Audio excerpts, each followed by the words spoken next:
घाट में आज भी अंतिम संस्कार के लिए लंबा इंतजार करना पड़ रहा है। 13 घंटे का इंतजार।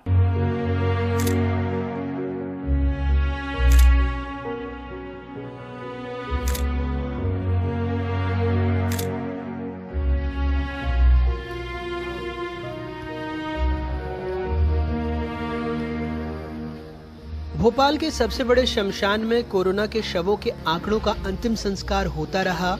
शहर के अस्पतालों में महामारी से बड़ी संख्या में लोगों की मौत होती रही। विश्राम घाट में शवों का अंतिम संस्कार करने के लिए लंबी लंबी कतारें लगती रहीं। ऐसे में भदभदा विश्राम घाट प्रबंधन समिति आगे आया। इन परेशान परिजनों के लिए खाने पीने रहने के इंतजाम किए। पहले अस्पताल की फॉर्मेलिटी करते हैं, उसमें 7-8 घंटे, फिर यहाँ आते हैं, यहाँ पे भी लाइन लगी हुई, 100 गाड़ी रोज आ रही हैं। गिरी हाल में 3-4 घंटे यहाँ लग जाते हैं। 13 घंटे कोई भी आदमी, कोई बीपी का पेशेंट है, कोई शुगर का पेशेंट है, या वैसे भी इतनी धूप में आदमी परेशान हो जाता है। तो अगर उसको सुविधा नहीं मिलेगी तो जो जाने वाला वो तो चले गया, जो उसके परिजन हैं उनकी भी हालत बिगड़ रही है। यहाँ कईयों को हमने चक्कर खाते गिरते हुए देखा है। तो इसी इन सब चीज़ों को देख के हमने ये प्रयास किया और ये सार्थक प्रयास चल रहा है। सब लोगों की मदद मिल रही है इसमें, हमारे दानदाताओं की मदद मिल रही है। पहले बाहर जाना पड़ता था पब्लिक को, अब यहीं सब सुविधा मिल रही है। नाश्ता पानी, चाय वगैरह, पानी, सब कुछ यहीं मिल रहा है। विश्राम घाट में कई लोग अपने परिजनों की अस्थियों को ले जाने के लिए रात को ठहरते हैं।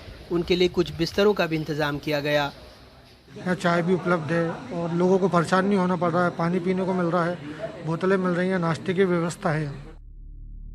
हमने आपको बताया था कि कैसे अकेले अप्रैल में भोपाल में कब्रिस्तान और शमशान के आंकड़े जोड़ें तो कोरोना के 3,811 शवों का अंतिम संस्कार हुआ, जिसमें भोपाल जिले से 2,557 शव थे।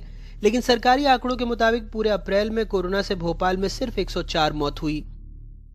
शासन प्रशासन की नजरों में ऐसे विश्राम घाटों में जिन लोगों की मौत हुई वो कोरोना का आंकड़ा तक नहीं, लेकिन कुछ इंसान थे जिन्होंने इन मृतकों को इंसान समझा और इनके साथ आए परिजनों के साथ इंसानियत का रिश्ता निभाया। भोपाल से कैमरा पर्सन रिजवान खान के साथ अनुराग द्वारी, एनडीटीवी इंडिया। कई जगहों पर शमशान में अंतिम संस्कार से पहले आधार कार्ड की कॉपी मांगी जाती है। यह एक अलग टॉर्चर है कि आप फोटो कॉपी लेकर शमशान जा रहे हैं। खैर, कोर्ट चाहे तो स्वतंत्र जांच बिठाकर इन तमाम आधार कार्ड की फोटो कॉपी कब्रिस्तान और शमशान से जब्त कर सकती है। कोविड के मरीजों की गिनती कोविड में ना हो, इसके लिए भी तरह तरह के नियम बनाए गए हैं ताकि संख्या कम लगे।